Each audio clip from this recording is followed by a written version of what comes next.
Chapter 1. Harry Dalton loved volcanoes. He had the most dangerous and exciting job in the world. He was a scientist, and he wanted to understand volcanoes. Volcanoes kill people, he said. When we understand volcanoes, we can tell people this mountain is going to explode, and then they can move away. He flew round the world. Was a volcano ready to explode? Harry Dalton was there. His girlfriend, Mary Ann, loved volcanoes too. Then, one day in South America, they stayed too long near an exploding volcano. The mountain sent rock and ash up into the sky. A small rock came down onto their car, hit Mary Ann, and she died. Harry was never the same again. He worked harder. Too hard. He wanted to understand everything about volcanoes before a volcano killed anybody again. Mary Ann was dead. No others must die. Some months later, his boss, Paul Dreyfus, called him into his office. "Harry," he said, "you must take a holiday. You're tired. You're not 20 now. You're 36. I'm sorry about Mary Ann, but volcanoes are going to explode. You can't stop them." Harry took a holiday. He went round the world. But there are volcanoes all round the world. So he always found work. After a year, he came back to the office. His friends, Terry Furlong, Stan Zima, Nancy Field, and Greg Esmail, all smiled when Harry came back. "We knew it," they said. "You love your work."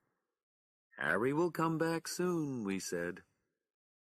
And here you are.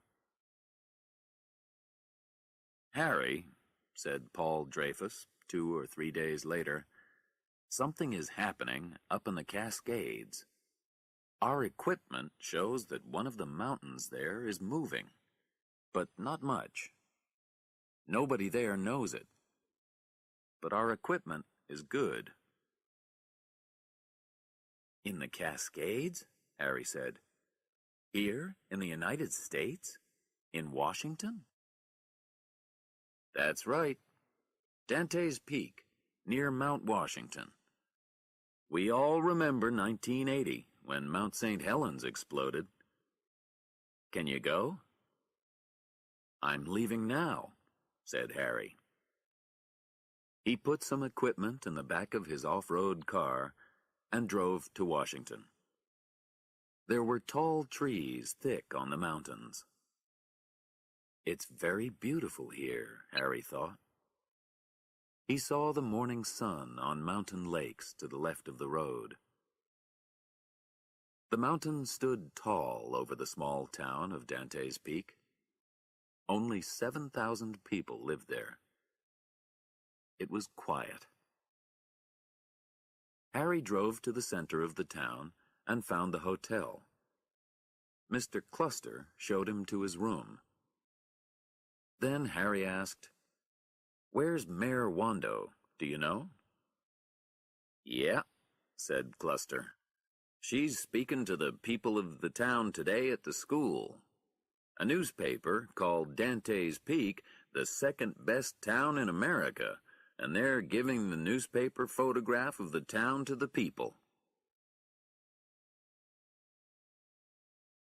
Chapter 2. I'm going to be late, Rachel Wando said. She ran round her room at home. Where's my other shoe? She said. You're always late, Mom, said Lauren, Rachel's 10-year-old daughter. Rachel was 35.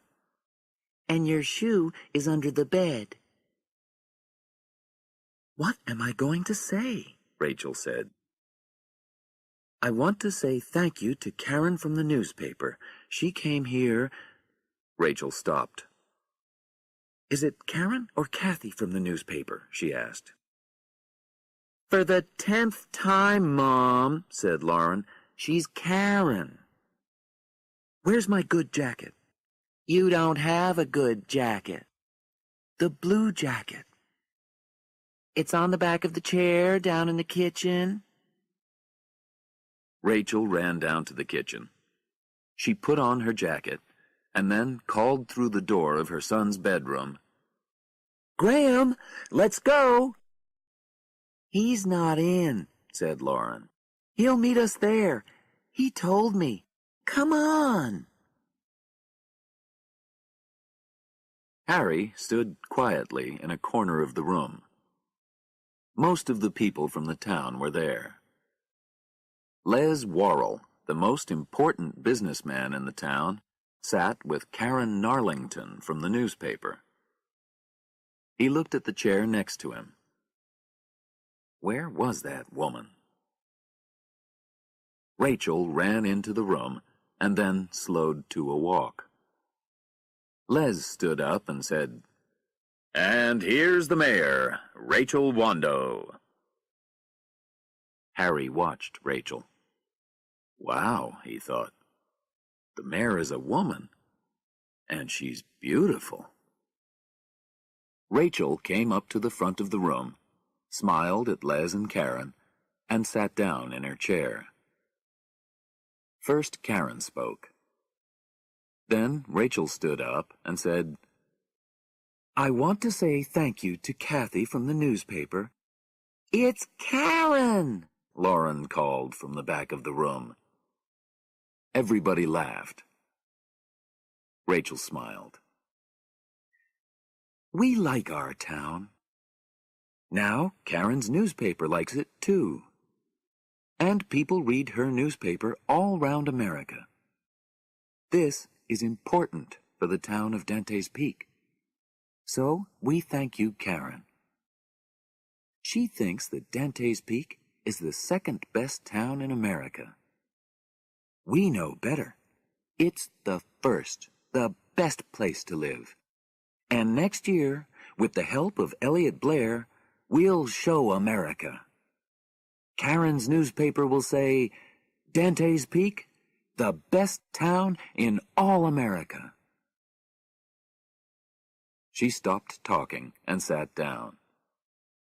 The people in the room jumped to their feet with smiles on their faces. Harry turned to the man next to him.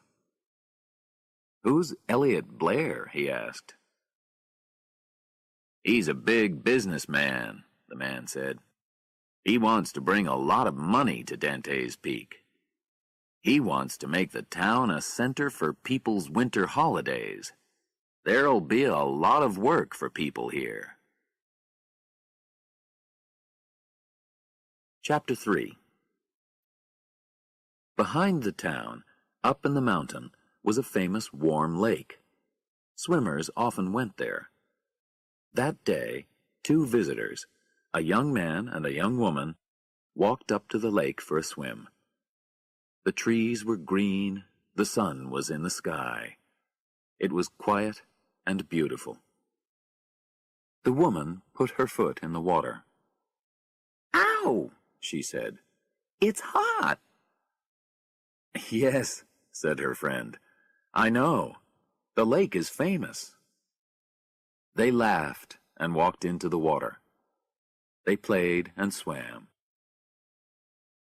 This is good, said the young woman. Do you want to come and live here? No, it's too quiet, said the man. Nothing exciting happens. Suddenly, Birds flew up from the trees, and they heard the sound of animals. "Why are the animals running away?" she asked. "I don't know," he answered. He pulled her under the water, and she laughed. Suddenly, there was a small earthquake. Now the woman was afraid. She swam over to the man. Under the lake, rocks moved, and the ground opened. Hot gas exploded into the lake. She screamed. "The water!" she cried. "It's too hot! It's—" They were her last words. Soon, the lake was quiet again. From the school, Rachel went to find her daughter. A tall, dark-eyed man walked up to her and said, "Hi, I'm Harry Dalton, from the United States Volcano Office, and—" But Les Worrell and Elliot Blair came up to Rachel with smiles on their faces. "Well done, Rachel," Les said, before Harry could say anything more. "You're a good speaker," Blair said. "Thank you," Rachel said. But she didn't want Dalton and Blair to meet. Blair wanted to make Dantes Peak a holiday town. Dalton was from the Volcano Office. No, she didn't want them to meet. Harry tried again. "I'm Harry Dalton, from Portland," Rachel said quickly. "Yes, your boss spoke to me on the phone. He asked me to show you round. Let's go." She took him by the arm and moved him away from Worrell and Blair. Lauren came up to them. "Where's your brother?" Rachel asked. "I don't know," Lauren said. "I think I do," Rachel said. They went over to her car. "Get in," Rachel said to Harry. "I must find my 13-year-old son first."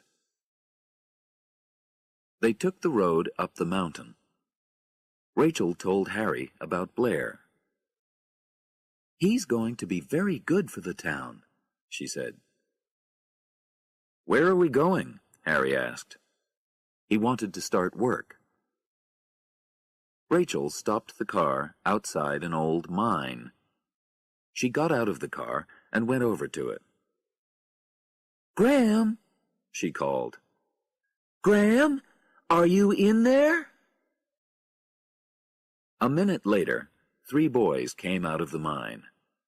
They were dirty. "You two go home," Rachel said angrily to the other 2 boys. "And you get in the car." Graham looked at Harry. "Who are you?" he asked. "I'm—" Harry began, but Rachel said, "That mine is dangerous. Rocks can fall. You mustn't go in there. How many times do I have to tell you?" "Mom, not now, okay?" Graham said. He looked at Harry. Harry smiled at him.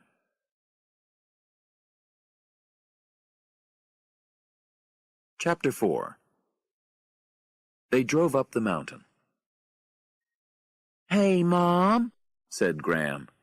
"why don't you leave me at Ruth's?" "Yeah, me too," said Lauren. "There's no time," Rachel said. "Mr. Dalton wants to start working now." "Oh, please, Mom," said the children. "It's okay with me," said Harry. "Ruth is my husband's mother," Rachel said, "but my husband left me." Ruth lived by a cold, clean mountain lake. They drove up to her small house. A dog ran out of the house and jumped up at the car. "Hi, Ruffy," Lauren said through the window. They all got out of the car. Graham took an old shoe and threw it for Ruffy. The dog ran into the trees after it. Lauren ran over to the house. Hello? Where are you? she called. An older woman came out of the house with a big smile on her face. She wore a shirt and jeans. "Hi," she said. The children ran over to her, but Rachel walked slowly. "Hello, Ruth," she said. Ruth looked at Harry. "Is this your boyfriend?" she asked. Harry answered. "No," he said. "I'm from the United States Volcano Office. I want to look at your mountain." "Yeah, people came here in 1980, after Mount St. Helens," said Ruth. "There wasn't a problem with this mountain then, and there isn't now." Harry looked round at the lake. There were brown, dead trees by the water. "When did those trees die?" he asked. "Trees are always dying," Ruth said. "Then new trees come.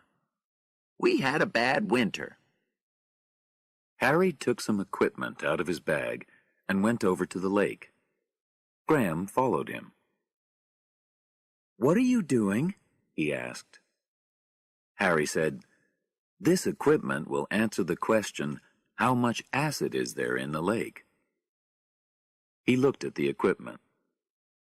There was too much acid. He put his finger into the water. Not good. He went back to the car.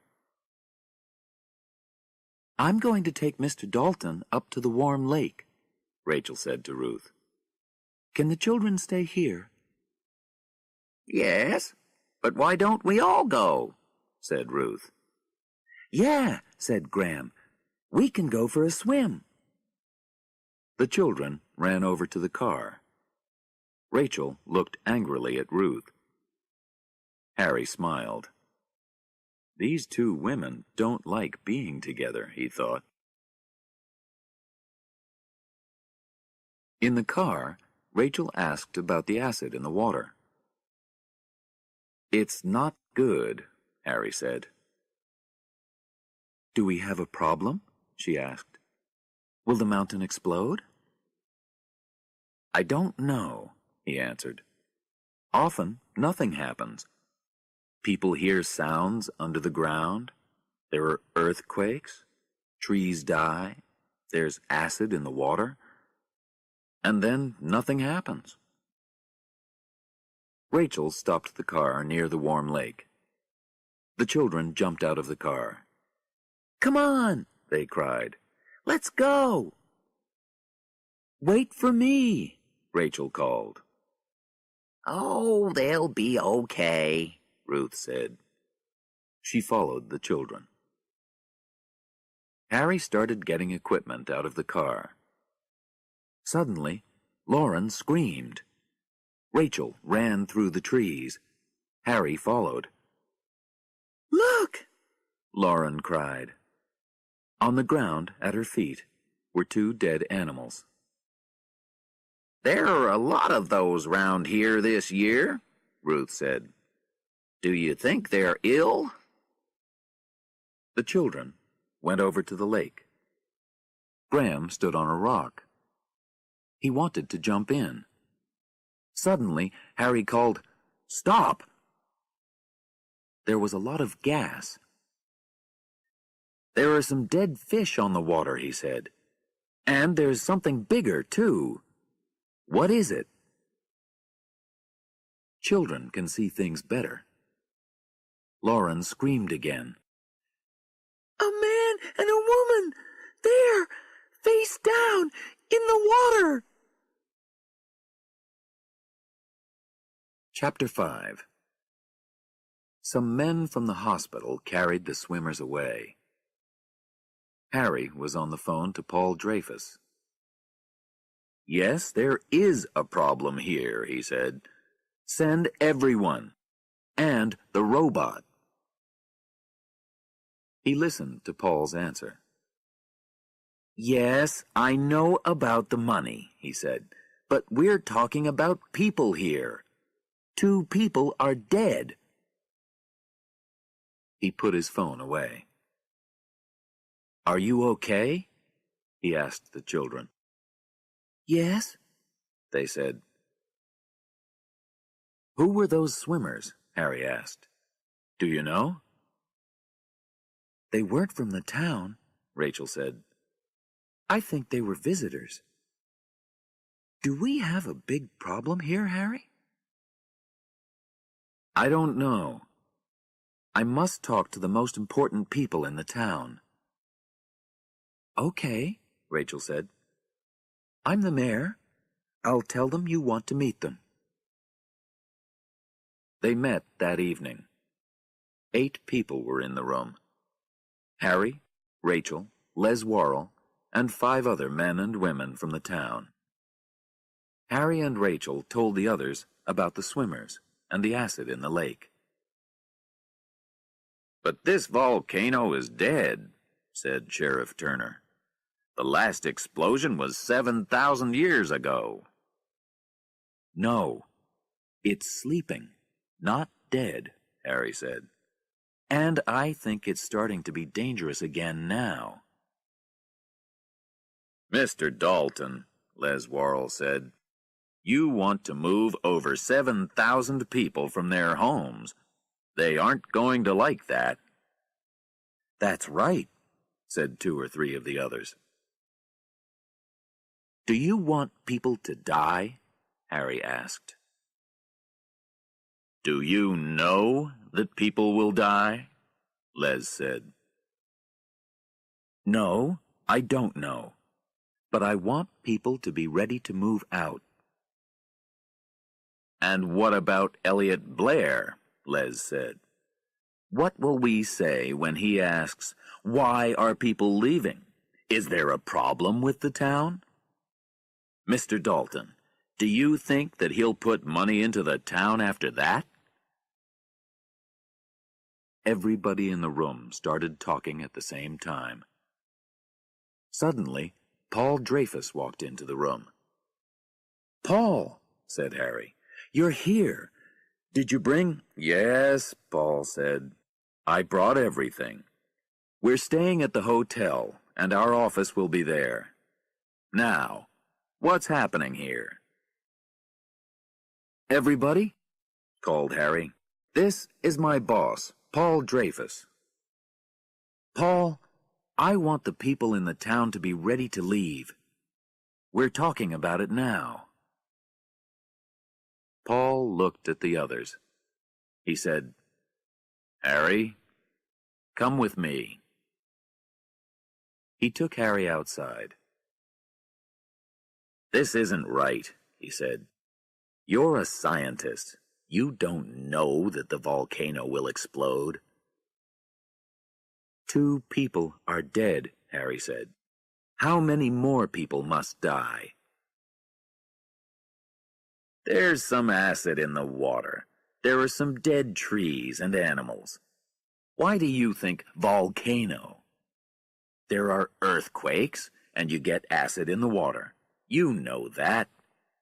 I think that there was one earthquake, and that's all. I don't think the volcano is going to explode."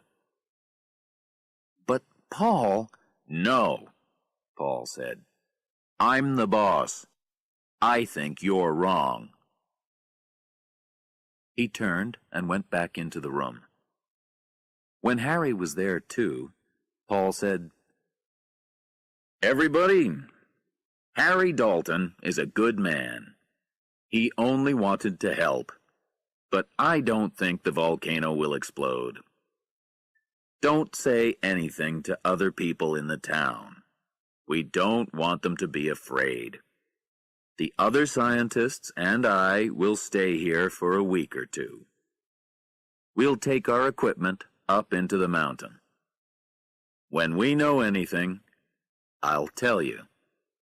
But I don't think we'll find any danger." The businessmen were very happy. Then they turned angrily to Rachel.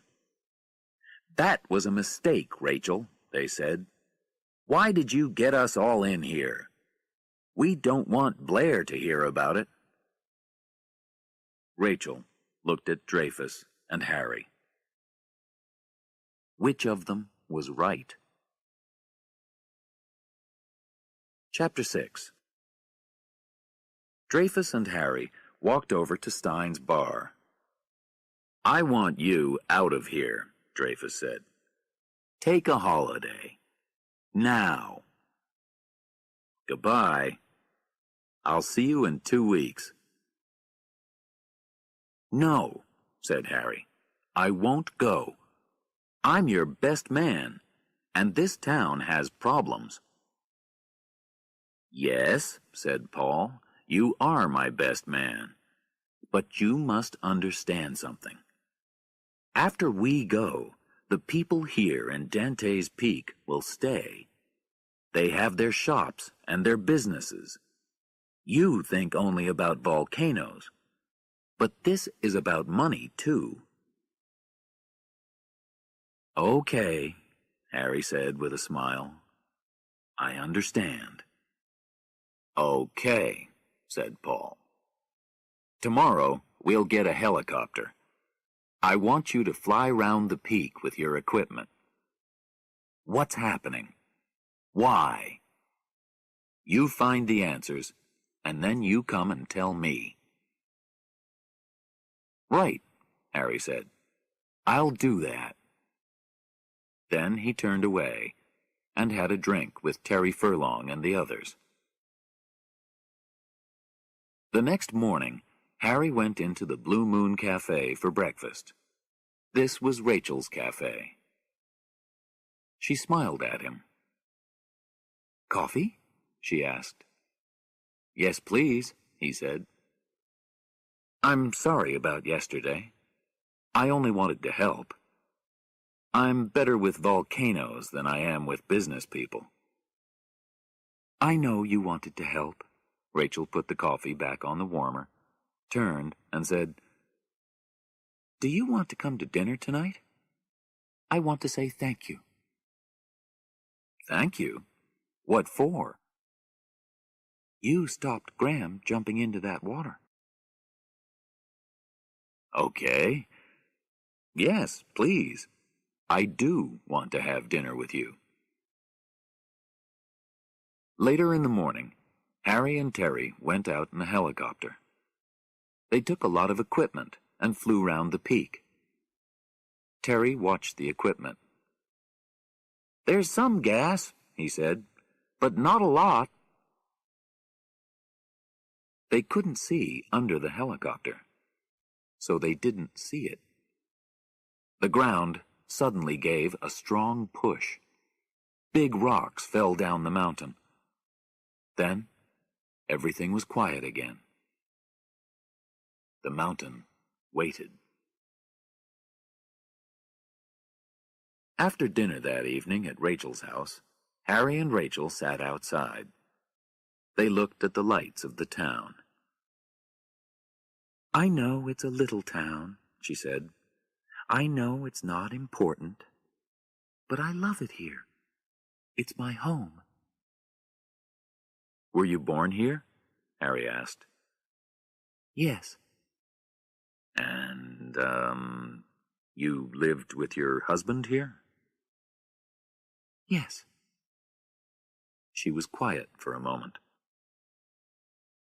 "Brian and I were too young when we met. That was the problem. He left about 6 years ago. He never writes or anything. The children don't remember him. I don't think he writes to Ruth."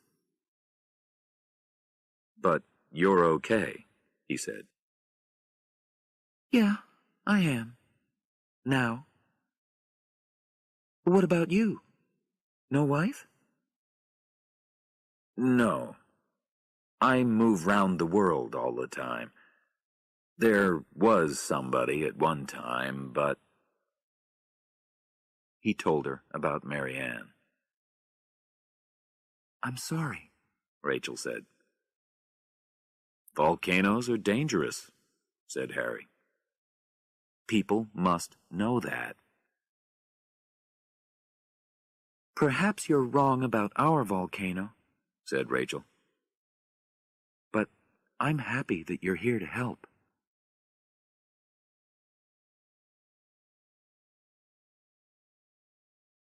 Chapter 7. The next day, Harry, Stan, and Terry went up the mountain. They left equipment here and there near the peak. "Now we'll know when the ground moves," Stan said. "We can see it on our equipment in the office at the hotel." "Yeah," said Terry. "When a bird jumps onto the ground, we'll know it." "How was dinner last night, Harry?" Harry didn't say anything. "For a mare, she's very beautiful," said Terry. Harry didn't say anything. Terry smiled. Terry Furlong built robots. "We can't get inside volcanoes," he said, "but my little robots can. They can see for us, find gases and smoke for us. How hot is it? How dangerous is it? My robots can tell us. We can sit in the office, turn on our equipment, and see with the robot's eyes." 2 days later, they put Terry's robot in the car park and turned it on. It walked for a few meters. "Yeah, come on, robot," called Terry. The robot stopped. "Is there a problem?" asked Paul. "No," said Terry. He went over to the robot and kicked it. The robot started again. "It will be okay on the peak," said Terry. They went to Rachel's cafe for coffee. She knew them all well now. "1 black coffee," she said, "2 with only milk, and 2 with sugar, too." She gave them their coffees. Then she asked, "What's happening? What are you finding?" "Our equipment shows that every day there are between 25 and 75 earthquakes," Nancy said. "What?" cried Rachel. Harry laughed. "It's okay," he said. "Nothing dangerous is happening. There are always small earthquakes. We can see them with our equipment, but they're not dangerous." The next day, Terry and Harry took the robot to the peak and sent it inside the old volcano. The robot's eyes sent pictures back to their equipment, and back to the equipment in the hotel, too. The robot walked on. Suddenly, it stopped. "Oh, no," said Terry. He started to go after it. "Be careful," Harry said. Terry climbed down into the old volcano. He put his feet down carefully on the ground. Good. It was hard. He walked on. Back at the hotel, everybody watched the robot's pictures. They didn't look at their other equipment. Terry found the robot and kicked it. The robot started moving again. "Okay, Terry, come back now," Harry said on his radio. Terry didn't listen. He followed the robot down inside the mountain. Back in the hotel, Nancy stood up. She turned around. "Oh, no," she said. "Look at this equipment." The others turned round. "A strong earthquake is happening," she said. Paul called Harry on the radio. "Come back now," he said. "What did you say?" asked Harry.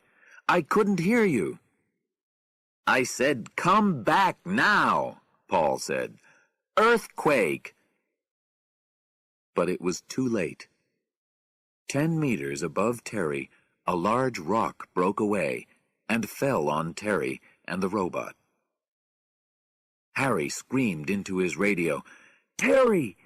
Terry!" But no answer came. The rocks broke 2 of the robot's eyes. Back in the hotel, they couldn't see very well.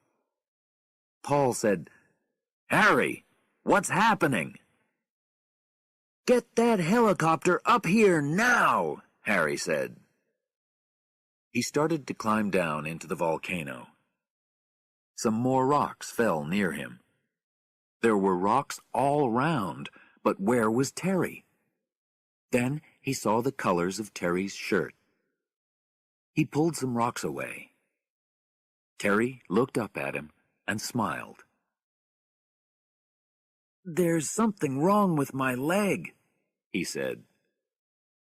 Harry looked. The rocks broke Terry's leg, he said into the radio. Tell the helicopter man, Hutcherson, to bring some help. Before long, Harry could hear the helicopter. He spoke to Hutcherson on the radio. Nearer! Nearer! He called. But now there was smoke coming out of the old volcano. Hutcherson was afraid. I'm not coming any nearer than that, he said. You must, Harry said. Only 15 more meters. Down! Down! Slowly, the helicopter came nearer. It pulled Terry and Harry inside and flew off down the mountain.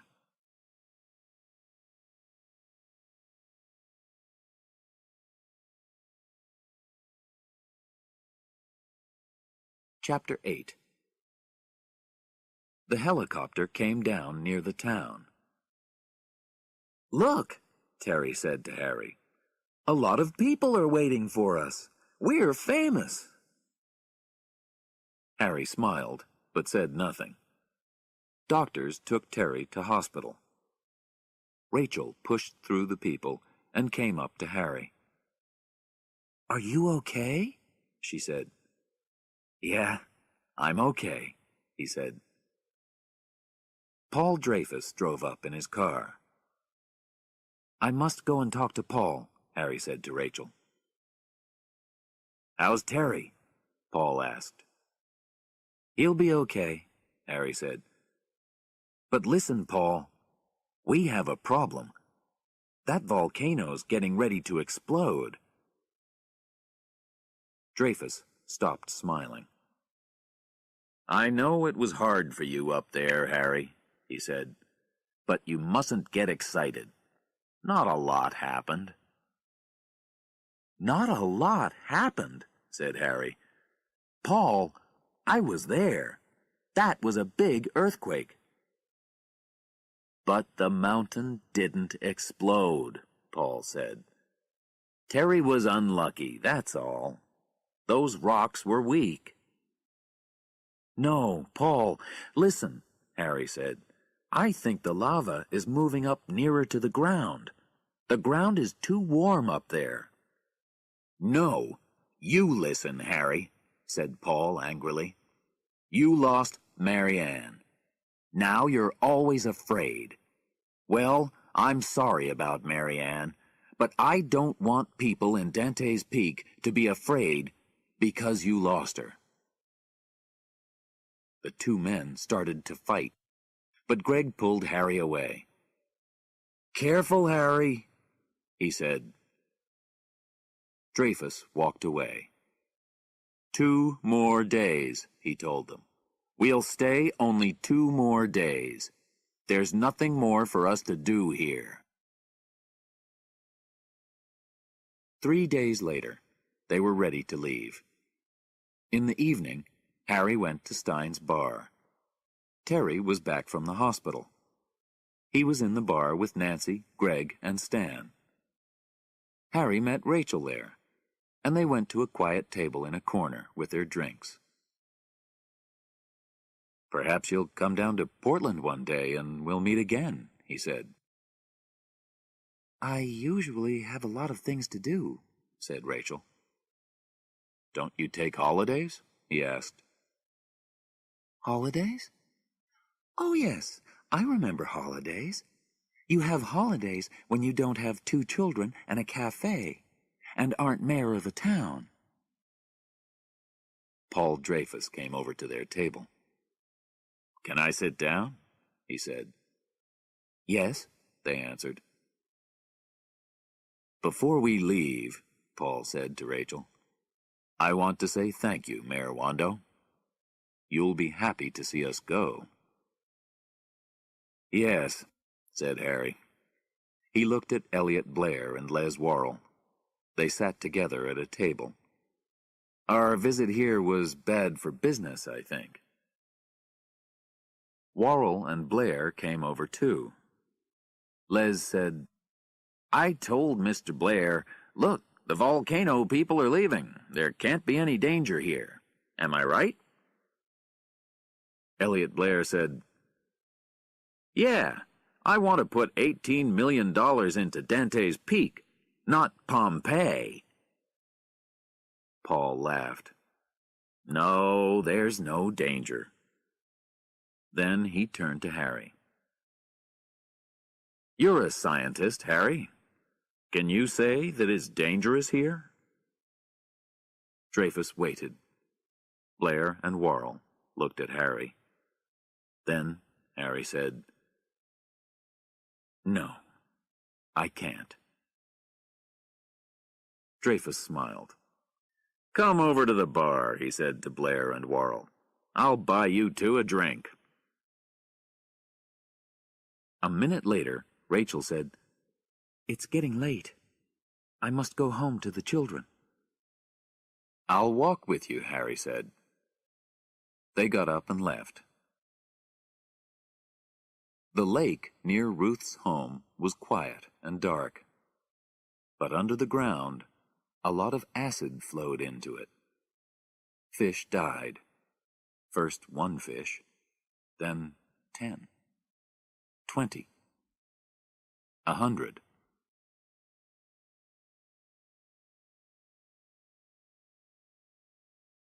Chapter 9. It was a beautiful night. Rachel and Harry walked down the street through the center of town. What time are you going tomorrow? She asked. 6 o'clock in the morning, he said. I'm sorry you're leaving, she said. It's okay, he said. Our equipment is here. We can sit in Portland and answer the question, what's happening in Dantes Peak? No problem. I know, she said. But I'm sorry you have to go. Harry turned to Rachel, and she turned to him. He put his arms round her. Then a car drove down the street. The driver slowed the car near them. Good evening, Rachel, a woman said. Then she drove away.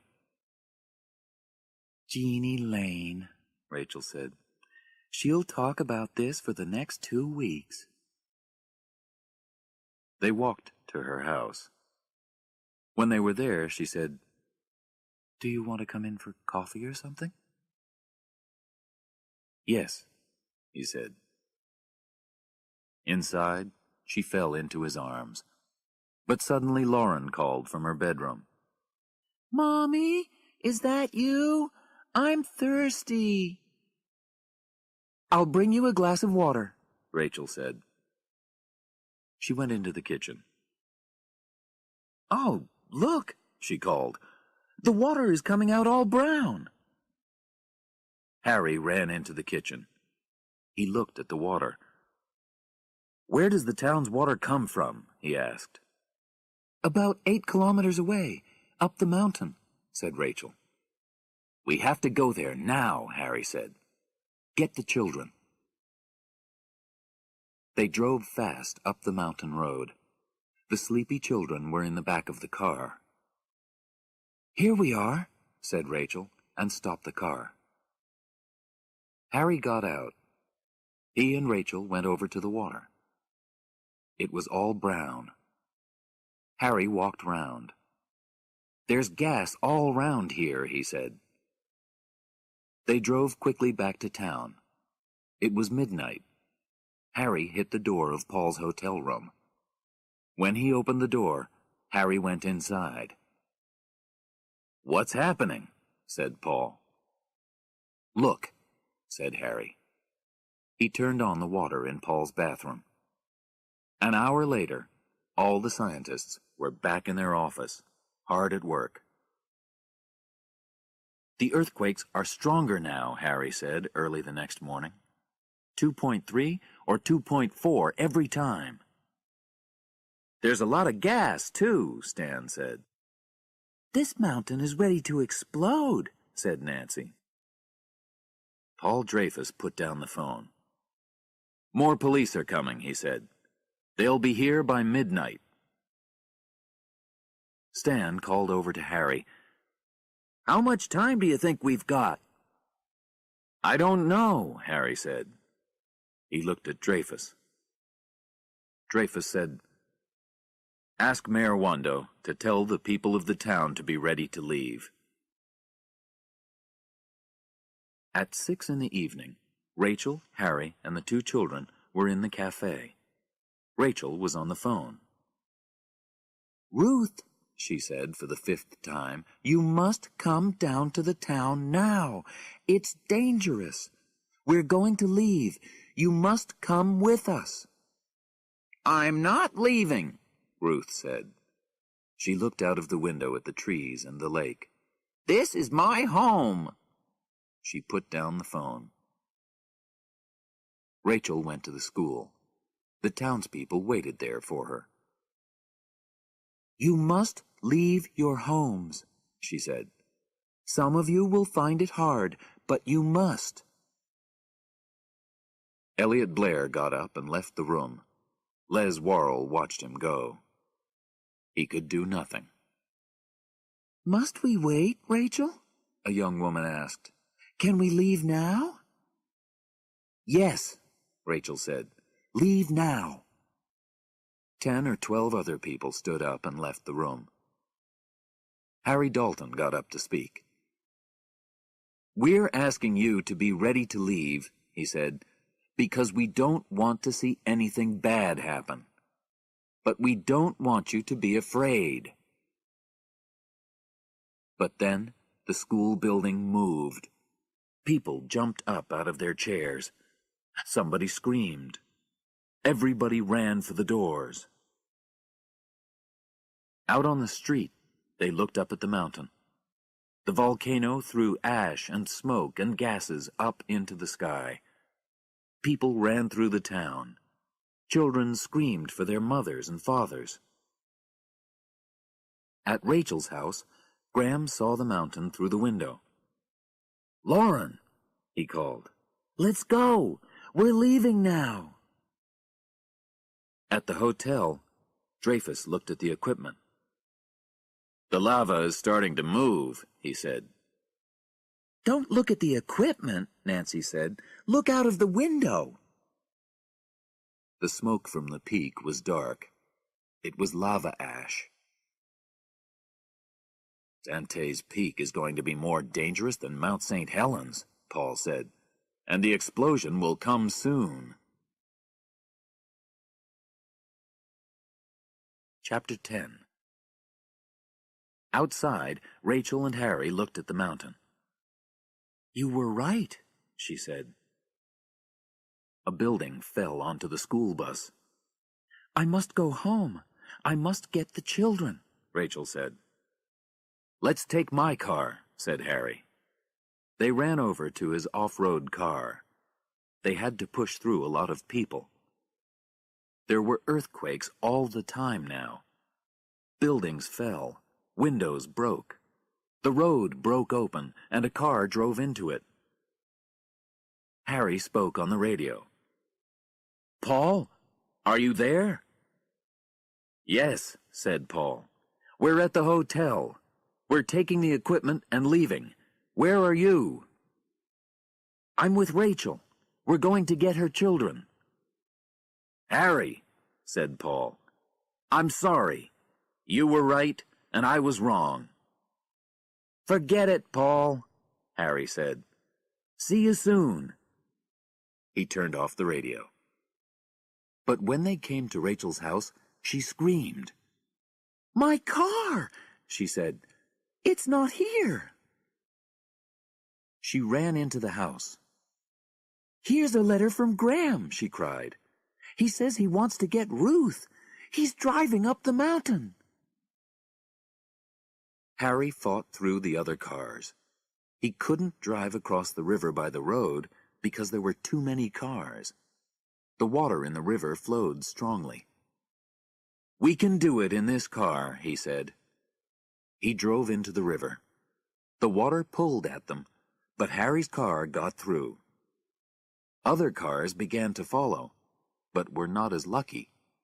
The water turned them over.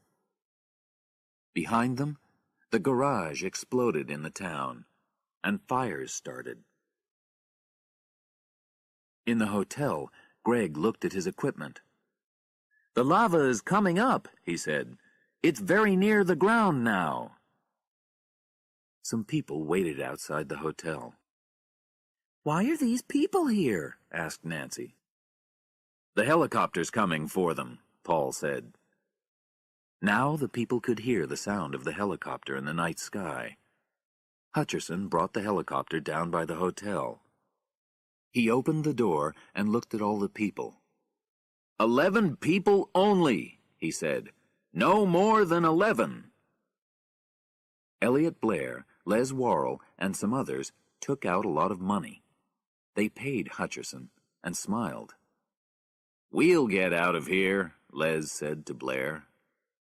In the hotel, Paul said, "Why is Hutcherson flying out? It's too dangerous." He ran outside, but it was too late. The helicopter left the ground. "They paid him $15,000 each," somebody said. "Stop! Stop!" called Paul. "There's too much ash. You can't fly in all that ash." But nobody in the helicopter heard him. He watched the helicopter. It flew over the town. With 12 people in it, it flew slowly. It was heavy. It flew into a lot of ash. The ash got inside the engine, and suddenly the engine stopped. Harry drove the car past the last buildings of the town. Suddenly he stopped the car. The helicopter hit the mountain on their right, fell across the road in front of them, and exploded. Harry spoke into his radio.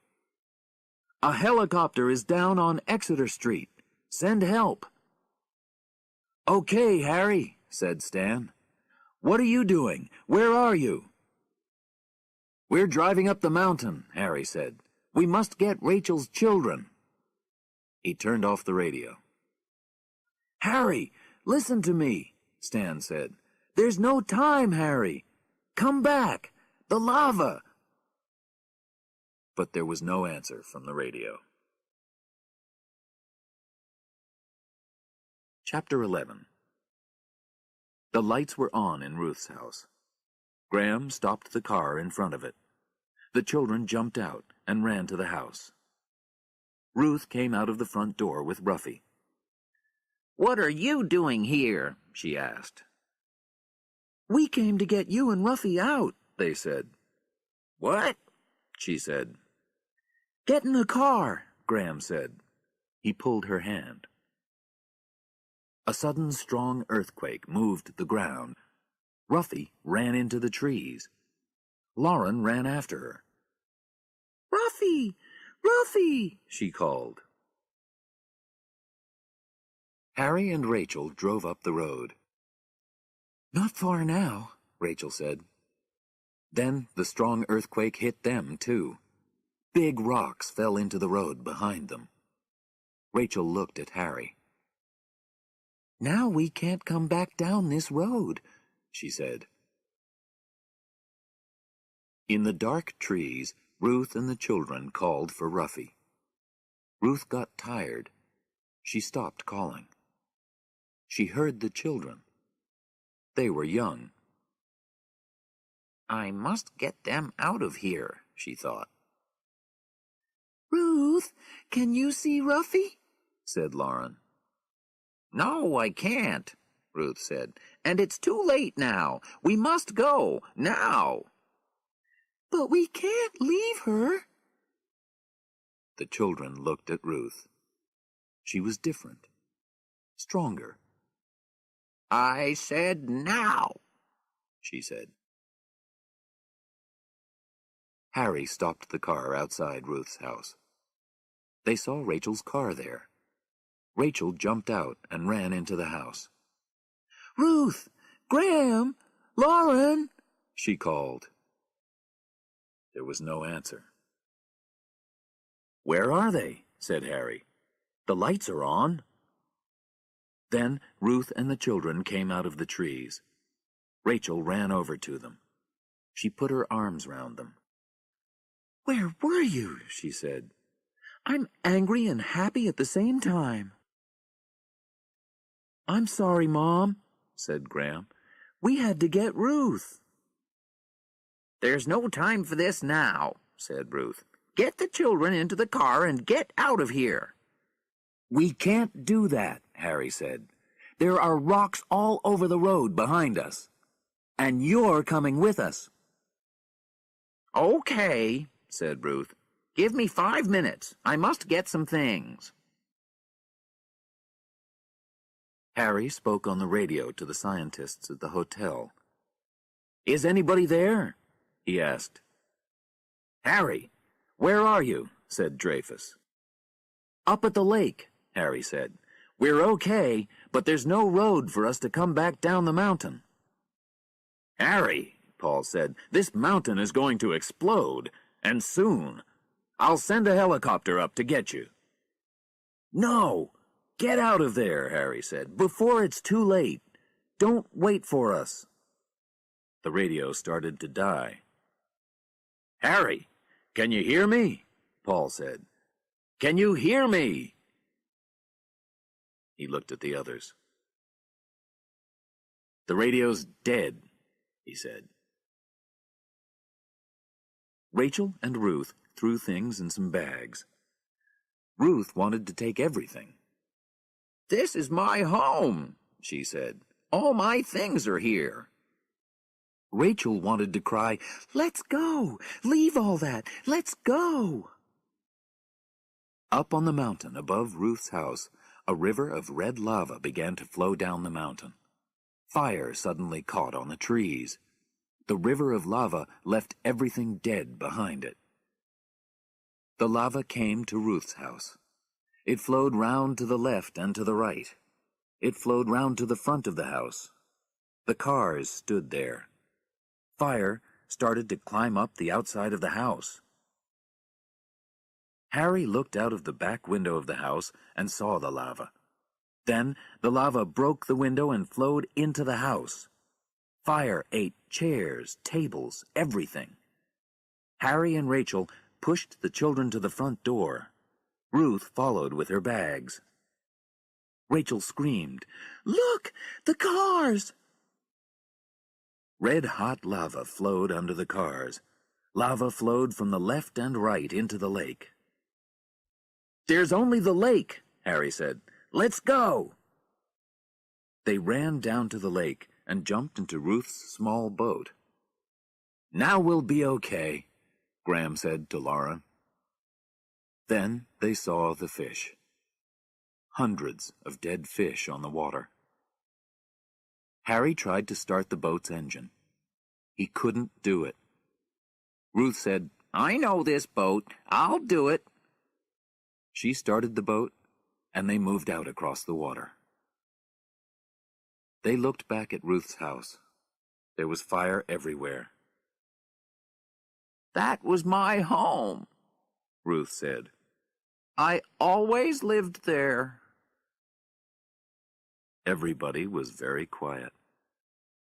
One of the cars exploded. "Where's Ruffy?" the children thought. "This boat is slow," Harry said, "but it'll get us there." Then he heard a different noise. Where's that noise coming from, he thought. Ah, yes, under the boat. He looked down. Don't put your hands in the water, he said. Why? Rachel asked. The water's acid. Graham said, The acid is eating into the boat. Will it get us there? Harry didn't answer.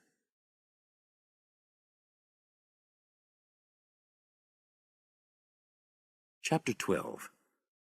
Soon the acid ate through, into the boat. Acid water began to flow into the boat. Put your feet up, out of the water, Harry said. We only have 100 meters to go. Then he heard a different noise, much worse. The engine is stopping, he said. He tried not to be afraid. The acid ate into the engine. There are only 30 or 40 meters to go. Perhaps we'll get there. The boat moved slowly on. 30 meters. 20. 10. Graham, give me your coat, Harry said. He put the coat round his hand and used his hand to move the boat in the water. But the acid quickly ate through the coat, and then the boat stopped. Only 5 meters to go, Harry said. That tree is near. Perhaps I can get to it and pull us in. He tried, but he couldn't. He tried again. Forget it, Harry, Ruth said. You can't do it. She looked down at the water. I can stand here, she said. Harry turned round. Ruth! No! He said. But Ruth started to get out of the boat. Harry moved to stop her, but she pulled away. She stood in the water and pushed the boat. The acid ate at her legs. Rachel, Harry, and the children jumped out of the boat onto the ground. Then Ruth screamed. She tried to walk to them, but she fell on the ground. Don't come near, she said. The acid. They sat and watched her die. Oh, Ruth, Rachel cried. I love you. Ruth smiled up at her. My son didn't know you, Rachel, she said. You're good. I want you to be happy. She looked at Harry and closed her eyes. She never spoke again. Rachel and the children cried. The sky was thick with ash and gases. Harry, Rachel, and the children walked down the mountain. They were tired and wet with dirty black rain. Now they could see the town. Suddenly, they heard a big noise to their right. "What's that?" asked Rachel. "Water, trees, rocks, buildings, all coming fast down the mountain," Harry said. "They're going to hit the river through Dantes Peak." In Dantes Peak, Paul Dreyfus and the other scientists were at the radio. "Harry, can you hear me?" said Paul. "Harry, we must leave now. It's too dangerous for us to stay. Sorry." They put their equipment in their cars. Dreyfus drove the car with all the equipment, and the others all went in the first car. The first car got across the river. Dreyfus, in the second car, looked up. The river was now much bigger than usual. It was flowing fast, and there were rocks and trees in it. It flowed onto the road and carried his car away. He only had time for one scream before he died. Harry found an old car. Luckily, the engine started. They got into it and began to drive. Small rocks hit the car. Large rocks hit the ground near them. Harry thought of Mary Ann. Not again. Please, he thought. Round the corner, they came to a river of lava. Can we drive across that? Rachel asked. I don't know, Harry said, but we must try. He drove as fast as he could at the lava. A line of fire followed them across the lava. Suddenly, Lauren cried, Look, there's Ruffy! Ruffy waited for them across the lava. How did she get here? Harry said. Look, Graham said. more lava is coming up behind Ruffy. We can't stop, Harry said. Ruffy will have one try only. They drove along slowly. Ruffy ran up to the car. Rachel opened her door. Come on, Ruffy, she called. Jump! The children screamed, You can do it, Ruffy! Ruffy jumped. Rachel caught her and pulled her into the car. The children threw their arms round the dog. They laughed. Harry and Rachel laughed, too. Chapter 13. They drove into Dantes Peak, but it was not the same town. Fire and earthquakes did their worst here, Rachel said sadly. It was a beautiful town. I was happy to be the mayor. They came to the river. We can't get across that, Harry said, and there's more lava coming. What can we do? Rachel asked. We must get under the ground, Harry said. But how? Graham looked at him. I know, he said. The mine. Nancy, Terry, Stan, and Greg climbed out of the car and turned to look back at the mountain. A big earthquake hit, and the peak of the volcano exploded. New, red-hot lava flowed down the mountain. Goodbye, Harry, said Terry angrily. Nancy started to cry. In the car, Harry, Rachel, and the children heard the sounds of the explosion. They were near the mine. They looked up at the mountain. Something dark moved down the mountain, very, very fast. Hot ash and rocks, Harry said. When it hits us, we're dead. No mistakes now. I have only one try. The car engine screamed. Harry drove fast into the mouth of the mine. Behind them, rocks fell thick and fast. The lava couldn't get in. But they couldn't get out. Is everybody okay? Asked Harry when the car stopped. He kicked out the front window of the car and helped the others out. Graham, Harry said, can we get out of the mine? No, we can't, Graham said. I know these mines. We must wait. But it's okay. My friends and I left some food and drink here. Come with me. They followed Graham down into the mine. He showed them the food and drink. There were lights there, too. They sat and ate some food. Earthquakes moved the ground. Rocks fell in the mine. We're going to die here, Lauren cried. The radio, Harry suddenly remembered. I left the radio in the car. I must go back and get it. No, I'll go, Graham said. No, you stay, Harry said. We're going to die, cried Lauren. No, we're not, Harry said. Hey, I know. When we get out, we'll all go to the sea and catch fish. I don't usually take holidays, but with you, it will be good. Okay? We'll do that.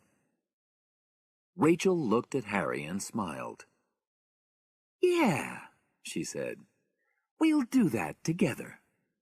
We'll be a family. "Okay," said Harry. "But now I must go." He walked back through the mine. Suddenly, he heard a sound above him. He ran for the car. Behind him, rocks fell. He couldn't go back. More and more rocks fell. He was near the car when a rock hit his left arm and broke it. Other rocks hit his head and his legs. He climbed inside the car, found the radio, and turned it on. "Help!" he said. "Please, send help!" 2 days later, the earthquakes stopped. The volcano went quiet. A big helicopter came down outside the mine. Inside, when they pulled away hundreds of rocks, they found Harry first, with the radio in his hands. He stood by the helicopter, and a doctor looked at his arm. Then the men brought Rachel and the children out of the mine. Harry walked over to them. "Wait," the doctor said, "your arm!" But Harry had his arms round Rachel. The children ran up, and he took them in his arms too. Nobody said a word. They were too happy.